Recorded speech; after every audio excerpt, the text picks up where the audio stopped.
ജൂതന്മാർ ഇസ്രായേലിലേക്ക് മടങ്ങണമെന്ന് നെതന്യാഹു. ലോകാടിസ്ഥാനത്തിൽ ഒരു പ്രഖ്യാപനം ഇപ്പോൾ ജൂതന്മാർക്ക് വേണ്ടിയിട്ട് ഇസ്രായേൽ പ്രധാനമന്ത്രി നടത്തിയിരിക്കുകയാണ്.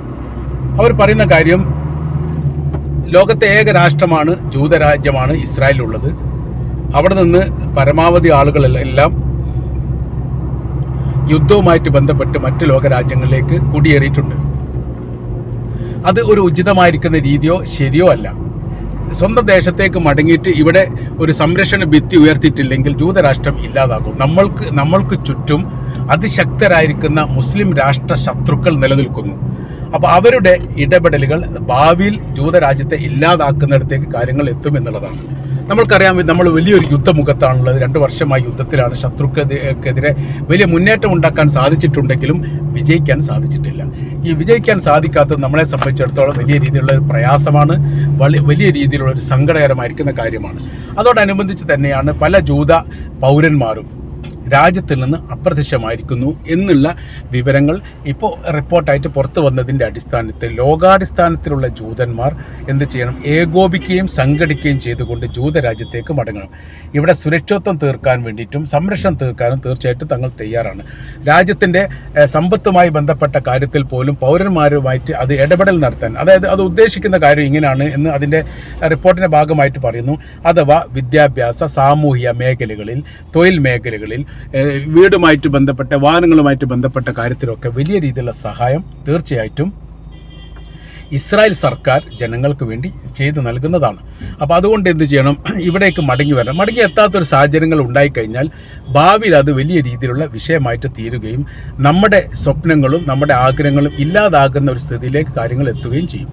ഇത് ഒരു ഉചിതമായിരിക്കുന്ന ഒരു കാര്യമല്ലെന്നും ഇതൊരു പ്രയാസകരമായിരിക്കുന്ന കാര്യമാണ് എന്നുള്ളതും, എങ്ങനെയാണോ 1945 കാലഘട്ടത്തിൽ ജർമ്മനിയിൽ നടന്നിരിക്കുന്നത് സമാനമായിരിക്കുന്ന സ്ഥിതിവിശേഷം ഉണ്ടാകുമെന്നുള്ളതും, അഥവാ അറബ് രാജ്യങ്ങൾ, അത് പ്രത്യേകിച്ച് ഇറാനെ കുറിച്ചാണ് പറയുന്നത്. ഇറാൻ പോലെയുള്ള രാജ്യങ്ങൾ നമ്മുടെ കൃത്യമായിരിക്കുന്ന ബലഹീനത മുതലെടുത്തുകൊണ്ട് ശക്തമായിരിക്കുന്ന ആക്രമണം നടത്തി നമ്മളെ ഇല്ലാതാക്കാനോ നമ്മളെ പിന്തിരിപ്പിക്കാനോ നോക്കുകയാണ്.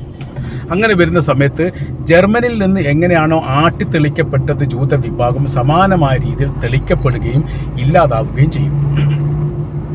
അങ്ങനെ വരുന്ന സമയത്തുണ്ടാകുന്ന ഏറ്റവും വലിയ വിഷയം എന്ന് പറയുന്നത്, ജൂതരാജ്യങ്ങൾ ഇല്ലാതാവുമ്പോൾ അവർ ഒറ്റപ്പെട്ടു പോകും. പിന്നെ അവരെ എല്ലാ കഥകൾ പോലെ അവരവസാനിക്കുന്ന ഒരു സ്ഥിതിവിശേഷം വരും. യൂറോപ്യൻ രാജ്യങ്ങൾ അടക്കമുള്ള ലോക രാജ്യങ്ങളിലേക്ക് ജൂത വിഭാഗം ചെതറിപ്പോയ സമയത്ത് അവിടെ കൂട്ടക്കൊല നടത്തപ്പെട്ടതും ഇല്ലാതാക്കാൻ വേണ്ടി ശ്രമം നടത്തിയ കാര്യവും നമുക്കറിയാവുന്നതാണ്. അതിന് സമാന സാഹചര്യങ്ങൾ ഇവിടെ സൃഷ്ടിക്കാൻ പാടില്ല, ഉണ്ടാവാൻ പാടില്ല. അതിന് ചെയ്യേണ്ട പ്രധാനമായിരിക്കുന്ന കാര്യം എന്ന് പറഞ്ഞാൽ, ജൂതന്മാരെ നിങ്ങൾ ഏകോപിക്കുകയും നിങ്ങൾ സംഘടിക്കുകയും നിങ്ങൾ സ്വന്തം ദേശത്തേക്ക് തിരിച്ചു വരികയും വേണം. ഏത് രാജ്യത്ത് ഇരട്ട പൗരത്വം ഉണ്ടെങ്കിൽ ആ ഇരട്ട പൗരത്വം പോലും ഒഴിവാക്കുന്നതാണ് നല്ലത് എന്ന പരാമർശമുണ്ട്. അത് പ്രധാനമന്ത്രി പറഞ്ഞിട്ടില്ല എന്നും പറയുന്നു.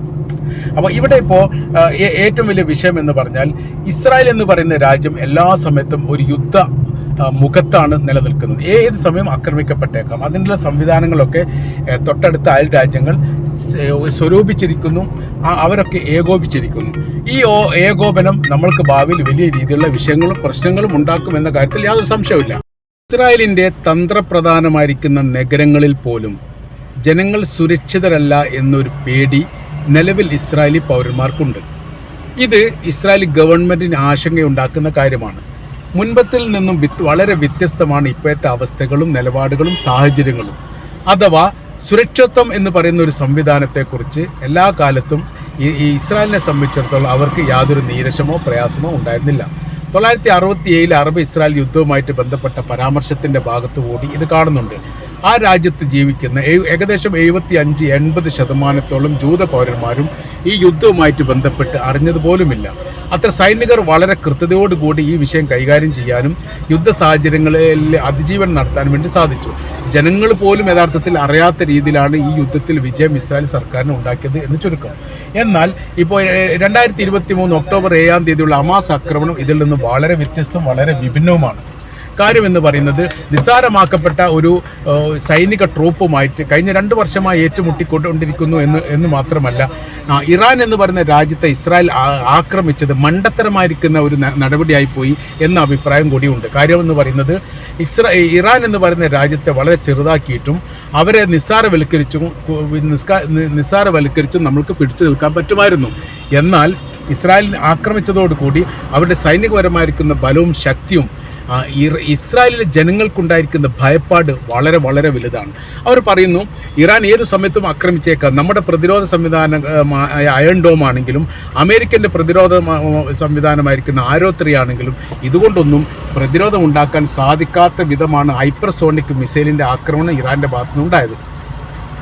ഇനി അത് ഭാവിയിൽ ഉണ്ടാവില്ല എന്നൊന്നും പറയാൻ വേണ്ടി പറ്റില്ല.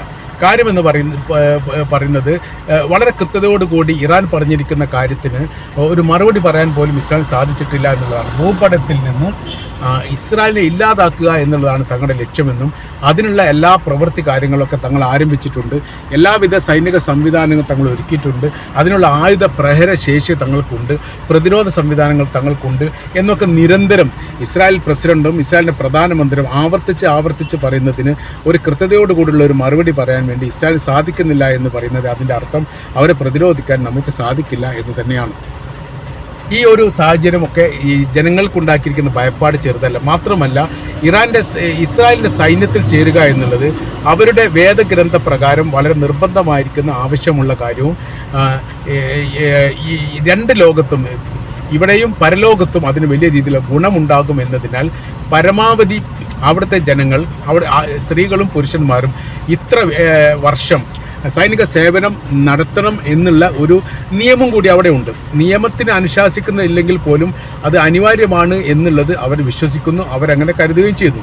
എന്നാൽ ഇപ്പോഴത്തെ സാഹചര്യങ്ങൾ നോക്കുന്ന സമയത്ത് ഈ സൈന്യത്തിലേക്ക് ചേരാൻ വേണ്ടിയിട്ട് അവർക്ക് സാധിക്കുന്നില്ല എന്നുള്ളത് ഒരു യാഥാർത്ഥ്യമാണ്. ചേരാൻ സാധിക്കുന്നില്ല എന്ന് മാത്രമല്ല, സൈന്യത്തിലേക്ക് ചേരുന്ന ആളുകൾക്ക് പോലും ഇപ്പോൾ സൈന്യത്തിൽ ചേരാൻ താല്പര്യക്കുറവ് പ്രകടിപ്പിക്കുന്നു. തങ്ങൾക്കതിന് താല്പര്യമില്ല എന്ന് പറയുന്നതിൻ്റെ വലിയൊരു വിഷയം യുദ്ധത്തിലേക്ക് ചേരുന്ന ഒരു സൈനികനും അങ്ങനെ തന്നെ തിരിച്ചു വരാൻ വേണ്ടി സാധിക്കുന്നില്ല എന്നുള്ളതാണ് യഥാർത്ഥത്തിൽ പ്രയാസകരമായിരിക്കുന്ന കാര്യം. ഈ ഒരു സാഹചര്യങ്ങൾ സങ്കീർണമായിട്ട് തന്നെ നിലനിൽക്കുകയാണ്. അപ്പോൾ ഗസയിലെ സംബന്ധിച്ചിടത്തോളം ഇപ്പോൾ ഏകദേശം 980ഓളം ആളുകൾ കൊല്ലപ്പെട്ടിരിക്കുന്ന വിവരം ഇസ്രായേൽ സർക്കാർ സ്ഥിരീകരിച്ചിട്ടുണ്ട്. 980ഓളം ആളുകൾ കൊല്ലപ്പെട്ടിട്ടുണ്ടെങ്കിലും യഥാർത്ഥത്തിൽ കൃത്യമായിരിക്കുന്ന ഒരു കണക്കില്ല.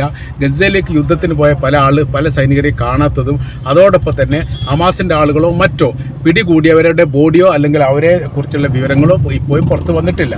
യുദ്ധം ഒക്ടോബറിൽ നടത്തിയിരിക്കുന്ന, അതായത് 2023 ഒക്ടോബർ 7 പിടിക്കപ്പെട്ട 250ഓളം ഇസ്രായേലി പൗരന്മാരെ വിട്ടു നൽകിയിട്ടുണ്ട്. അത് വളരെ കൃത്യമാണ്.